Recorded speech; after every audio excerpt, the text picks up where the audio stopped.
ورحمة الله وبركاته. ازيكم حبايبنا، عاملين ايه؟ يا رب تكونوا بخير. النهارده ان شاء الله هعمل لكم حلة سهلة وبسيطة كده، من غير فرن ولا من غير اي حاجة. نسمي بالله ونصلي على الرسول. هنا معايا نشا، ومعايا شوكولاتة خام، ومعايا بسكوت سادة، ومعايا باكو جيلي فراولة، ومعايا معلقتين كاكاو خام من عند العطار. وهنا جبت البسكوت السادة بتاعي اللي هو اهلاوي، جبت حوالي 3 بكاوي منه ب2 جنيه، ونعمتهم أوي زي ما حضراتكم شايفين في الكبة. وبعد ما نعمتهم معايا هنا حوالي معلقة سمنة بس تكون بلدي، تديله طعم حلو. اضيف السمنة على البسكوت زي ما حضراتكم شايفين كده، واقلب كويس قوي. وبعد كده يكون عندي كده صينية افرد فيها البسكوت بتاعي. طبعا شوفوا هنا مترقى يعني بقى مرمل كده وشرب من السمنة. وافرد البسكوت بتاعي كويس قوي زي ما حضراتكم شايفين اهو. وبعد كده هنا معايا كوباية لبن. هعمل اول طبقة اللي هي طبقة الشوكولاتة، واحط اللبن بتاع البوتاجاز، ومعايا حوالي ربع كوباية سكر، اضيفها على اللبن. تمام. واقلب المكونات دي كلها مع بعض، السكر مع اللبن.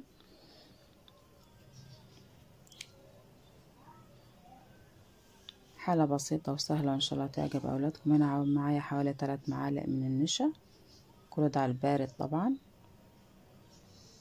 قبل ما اولع البوتاجاز. واقلب كويس اوي عشان ما يبقاش فيه كتل ولا حاجة.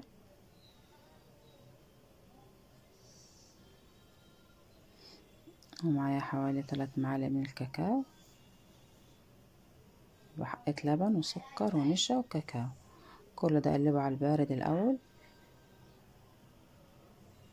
وبعد كده معايا هنا حتة الشوكولاتة احطها واولع البوتاجاز. بعد كده كل ده هيسيح معايا، وهتبقى احلى بودنج معايا او شوكولاتة زي ما حضراتكم شايفين اهو.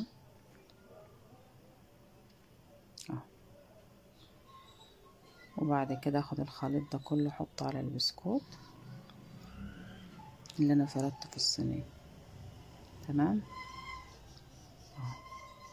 واسيبه يهدى ويبرد، واحطه في التلاجة لمدة ساعة لغاية لما يبرد معايا. متنسوش اللي اول مرة يشوف قناتنا كده يشترك فيها وينورنا ويشرفنا، تدعمونا بلايك. وبعد كده هعمل الطبقة التانية نفس الكمية بقى، طبقة النشا المهلبية. معايا كوباية لبن، ومعايا ربع كوباية سكر، و3 معالق نشا. هعمل الخليط ده كله مع بعضه على البارد برضه، وبعدين اقلب لغاية لما تبقى معايا زي المهلبية كده. وطبعا انا سبت الطبقة الاولانية اللي هي بالشوكولاتة في التلاجة لمدة ساعة لغاية لما تجمد معايا. وبعد كده اطلعها واحط على الطبقة دي. تمام. خلاص هنا بقت معايا المهلبية زي ما انتم شايفين. حطيتها بقى على الطبقة اللي هي دي، طبقة الشوكولاتة اللي احنا عملناها الاول. تمام. وبعد كده هحطها برضو في التلاجة لغاية لما تمسك نفسها خالص وتبرد وتجمد اهو. خلاص هنا هعمل الجيلي. معايا كوباية من المية، ومعايا حوالي نص كوباية سكر، واضيف باقي الجيلي بتاعي ده جيلي فراولة.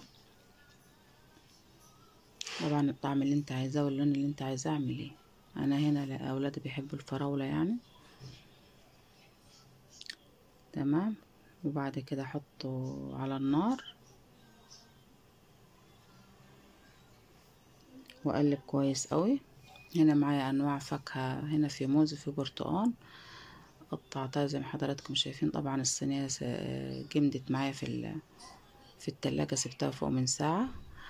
وهنا حطيت شرايح برتقان، بس انا افضل لو عندك فراولة احسن، لو عندك موز احسن، لان البرتقان المفروض يعني دي غلطة مني، المفروض اقطع صغير عشان لما تيجي تقطعي الحتة كده ما يعكسكش في التقطيع. عندك فراولة يكون افضل، عندك برتقان زي كده يبقى حتة صغننة. انا رصيت الفاكهة كلها زي حضراتكم شايفين كده، والجيلي خلاص انا خلصته طبعا سخن. وبعد كده احط الجيلي على الفاكهة دي اهو، منظرها طبعا تحفة وجميل اهو. واحط بعد كده الجيلي الخالص، اغطي بالصينية بتاعتي خالص، وبعدين ادخلها تاني سوري، ادخلها التلاجة عشان طبعا الجيلي يمسك معايا. يبقى احنا عملنا طبقة بسكوت، وعملنا طبقة شوكولاتة، وطبقة مهلبية، والفاكهة، وبعدين الجيلي في الاخر. انا اوريكم منظرها في الاخر تحفة. هنا فضة عندي جيلي بواقي وفاكهة وحتة مهلبية كده صغننة. قلت اعمل بقى في علب الزبادي دي لاولادي. حطيت الموز الاول من تحت، وبعد كده المهلبية، وبعد كده الجيلي. صدقوني دي طلعت طعمة جميلة اوي الكوبايات الصغننة دي هتعجب اولادك خالص. واملى بقى الكوبايات بتاعتي زي ما حضراتكم شايفين كده، واحط في التلاجة. هي ساعة زمن هتلاقيه مسك معاكي وهيبقى زي العسل اهو.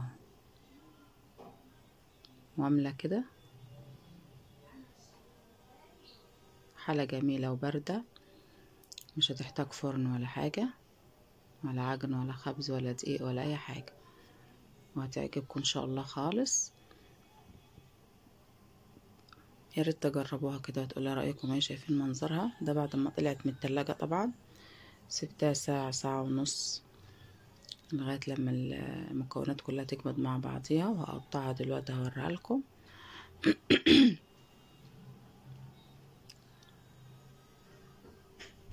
شايفين المنظر؟ لوحة فنية بصراحة. بس عايزاكم تشجعوني كده بلايك، وتقولوا رأيكم ايه في الحلة الباردة اللي انا عاملاها النهاردة. هقطعها اهو، هوريكم القطعية والطبقات اللي احنا عملناها. شايفين خلاص بعد ما جمدت معايا اهي. ادي طبقة البسكوت والشوكولاتة والمهلبية والجيلي. بصوا حاجة كده جميلة جميلة جميلة. يا ريت تجربوها كده وتقولي رأيكم ايه. ان شاء الله تعجبكم، تعجب اولادكم اه. بصوا طبقة الجيلي من فوق طبعا فظيعة. ويا رب النهاردة ان شاء الله يكون الفيديو حاز على اعجابكم، واشوفكم ان شاء الله في فيديو جديد طبخات وصفات ام يوسف. ما تنسوش اللايك، وما تنسيش الاشتراك، واللي جرب الطريقة دي يا ريت يقول لي ويكتب لي في الكومنتات رأيكم ايه. واشوفكم بإذن الله في طبخة ووصفة ان شاء الله جديدة، وفيديو جديد، وفي حفظ الله.